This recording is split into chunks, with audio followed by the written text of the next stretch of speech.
खट्टा खाने वाली चुड़ैल। रात को अचानक राधिका मौसी को किचन से कुछ गिरने की आवाज आई। उन्होंने बाहर निकल के देखा तो किचन में उन्हें कोई सफेद साड़ी में दिखा। वो चीख पड़ी, हे भगवान, आलतू जलाल तू आई बला को टाल तू, आलतू जलाल तू आई बला को टाल तू। राधिका मौसी को चीखते सुनकर श्रवण बाहर आता है भागते हुए। अरे माँ, क्या हुआ? क्या देख लिया? दादी माँ आ गई क्या सपने में? अरे बेटा, रसोड़े में देख तो कौन है? श्रवण रसोड़े में झांक कर देखता है और उसे कोई नहीं दिखता अंदर। अब रसोड़े में तो कोई नहीं है माँ।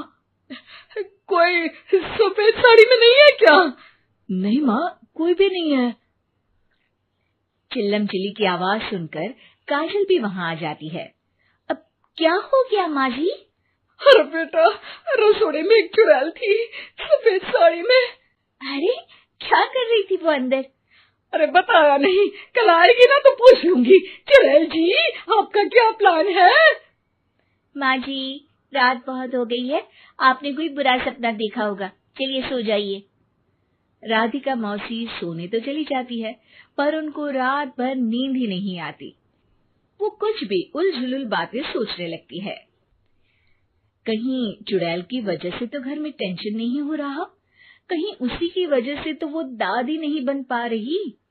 सुबह जब राधिका मौसी रसोड़े में छानबीन करती है तो पाती है कि नींबू का अचार गायब है।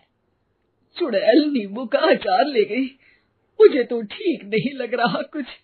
चुड़ैल को भी पता है कि जिंदगी का असली मजा तो खट्टे में ही है। राधिका मौसी झट से श्रवण को फोन कर देती है। बेटा, मुझे समस्या समझ में आ गई है, हमें एक तांत्रिक की जरूरत है। अरे क्या बोल रही हो माँ, तांत्रिक की क्या जरूरत है? आप पूजा पाठ तो कर ही रही हो ना। आलतू जलालतू मंत्र सारे फालतू जैसे कुछ मंत्र पढ़ो, चली जाएगी अपने आप चुड़ैल। अरे नहीं बेटा, कभी चुड़ैल को कम नहीं समझते। अरे तुझे पता भी नहीं चलेगा कि कभी वो छल करके काजल की जगह घर की बहू खुद बन जाएगी। क्या माँ, कुछ भी बोल रही हो? कहाँ काजल और कहाँ चुड़ैल? वैसे एक बात बताओ, काजल को अगर गाने के लिए बोल देना तो चुड़ैल काजल की आवाज सुनकर घर तो क्या धरती लोग छोड़कर चली जाएगी।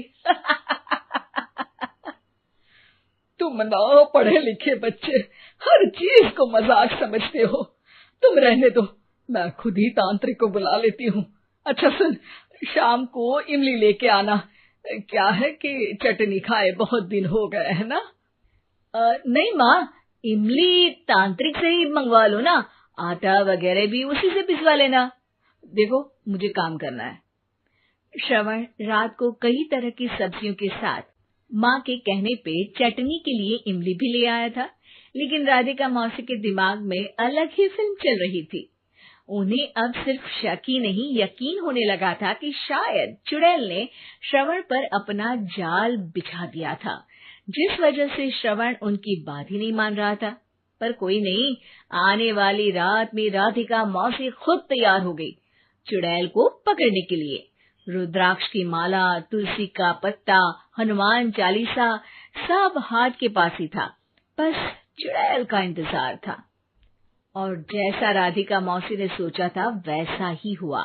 वो चुड़ैल उस रात भी आई, पर वो राधिका मौसी से तेज निकली और राधिका मौसी के उससे पकड़ने के पहले ही वो भाग खड़ी हुई। जरूर बहू पे साया है उस चुड़ैल का, तभी तो श्रवण के कमरे में गई है। और अगली सुबह राधिका मौसी पिछली रात हुए हमले में किन चीजों का नुकसान हुआ उसका हिसाब लगा रही थी। उनके खेमे से एक आम के अचार की शीशी भी गायब हो चुकी थी और वो इमली भी जो कल श्रवण लेकर आया था।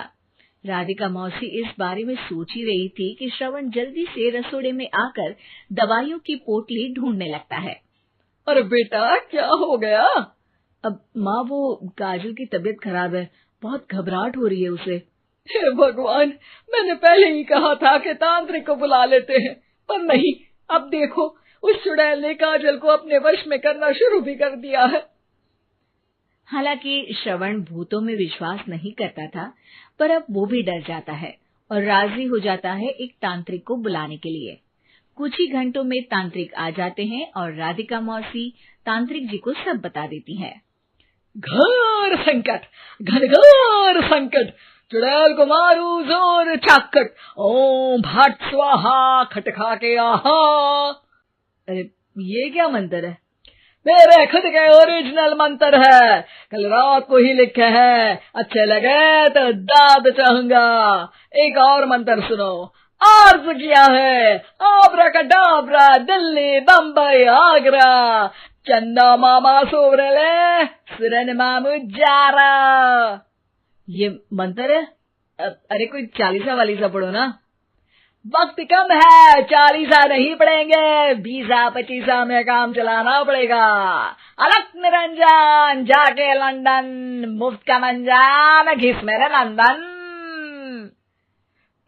अरे जल्दी करो तांत्रिक जी, जल्दी करो। तांत्रिक अपने उल झलूल मंत्र पढ़ने लगता है। श्रवण को तांत्रिक पे शक होता है। वो अपने एक डॉक्टर दोस्त को कॉल कर देता है ताकि कोई अनहोनी हो तो इमरजेंसी में चीजें मैनेज हो जाए। तांत्रिक धुनी रमाता है, जिसकी वजह से कमरे में काफी धुआं हो जाता है और जिसकी वजह से बहू की घबराहट बढ़ जाती है। अब भागेगी चुड़ैल। हाँ। बहू खांसते हुए धुएं से बचने के लिए बाहर चली जाती है। अरे भाग रही है, भाग रही है। पीछे पीछे श्रवण भी जाता है। बहू एक सोफे पर बैठ जाती है। तभी डॉक्टर दोस्त आ जाते हैं और श्रवण को पानी लाने के लिए कहते हैं। थोड़े चेकअप के बाद डॉक्टर कहते हैं, मेरे हिसाब से जाप का काम पूरा हो गया है। क्या मतलब? अरे कुछ भी नहीं माँ, कोई चुड़ैल नहीं है, खुशखबरी है, अब दादी बनने वाली है। मगर वो सब अचार के डब्बे। श्रवण दोनों अचार के डब्बे अपनी माँ को दिखाता है, जो कि उनके बिस्तर के नीचे छुपे हुए थे। आपने सही बोला था माँ, वो चुड़ैल काजल ही थी जो खट्टा खा रही थी। हमें कल ही पता चला, पर हमने आपको ये तांत्रिक वाला काम करने दिया ताकि आपको भरोसा हो जाए कि भूत वगैरह कुछ होता ही नहीं। अच्छा अच्छा, ये तो बड़ी खुशी की बात है, पर बेटा मुझे एक झाड़ू तो ला दे। क्यों माँ? ये तांत्रिक का भूत उतारती हूँ मैं। अब तांत्रिक राधा मौसी के डर से घर से भाग निकलता है और राधा मौसी उसके पीछे भागती है। अरे संकट ये घनघोर है, तांत्रिक मुआ चोर है।